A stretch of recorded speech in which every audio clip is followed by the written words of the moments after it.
Welcome to Topic Tuesday. I'm Jason Colbert with Margot Bauer at Keller Williams Real Estate. Today we're going to talk to you about the state of the market.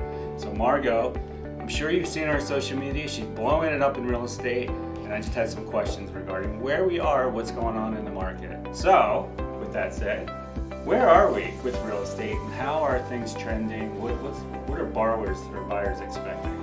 Well, I think there's definitely been, everyone's hearing that word, shifting market. Yeah. It's definitely changed. It's definitely not where it was 3 months ago and definitely not where it was a year ago.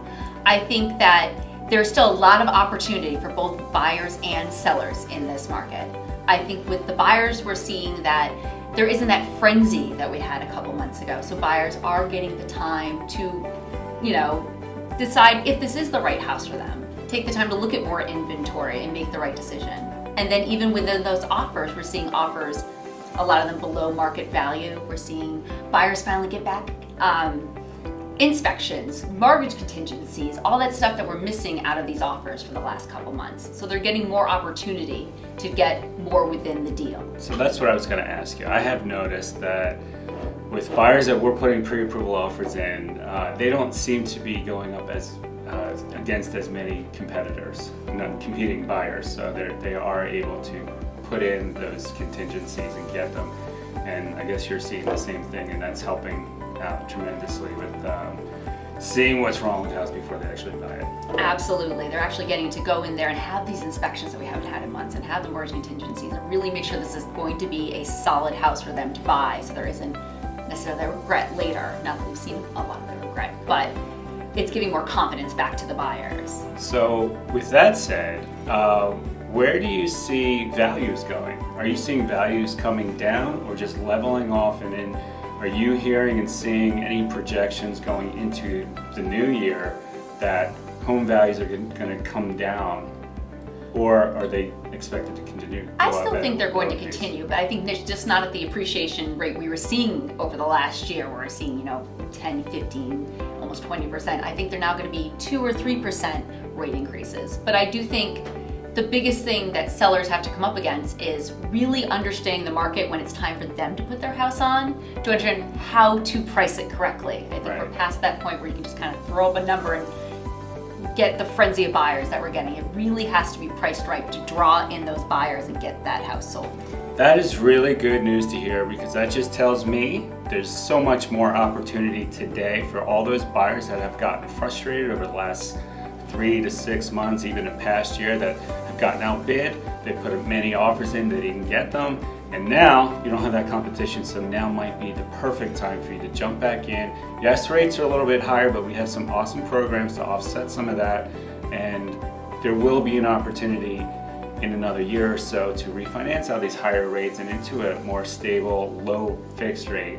But for the time being, at least you're able to get into the dream house that you wanted. So this is a great opportunity, in my opinion. Absolutely. Now, what are you seeing as far as interesting and creative ways people are doing with their mortgages, or interesting programs out there that buyers may not have been using in the past but are now being more popular with this market? So one of the biggest programs that we have been using this year specifically, that sort of have taken a back seat for a while, because when fixed rates were historically low in the 2s and 3s, you didn't see these adjustable rate mortgages. But now there's such a gap between a fixed rate and say a 5-1 ARM or a 7-1 ARM, and they're not that difficult to get, not that they're not difficult to get into, but they're not that risky. So a 7-1 ARM means that it's a 30-year loan fixed for the first 7 years. Well, you probably won't be in that loan for 7 years. So you just take advantage of the lower start rate that they have, and you wait for the fixed rate market to come back in, and then you refinance into the fixed market. But it's saving borrowers hundreds of dollars a month and giving them a lot more buying power. And that's a fantastic strategy, I think, for buyers out there. I think more than anything, I think it really is having a solid plan, whether you're a buyer or a seller, and knowing where your numbers are at and knowing how to go in to make that win-win, to find that house you want, to have it in the payment that's comfortable for you and the mortgage amount you want.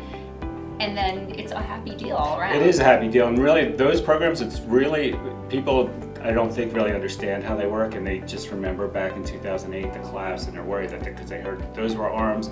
These are totally different mortgage programs.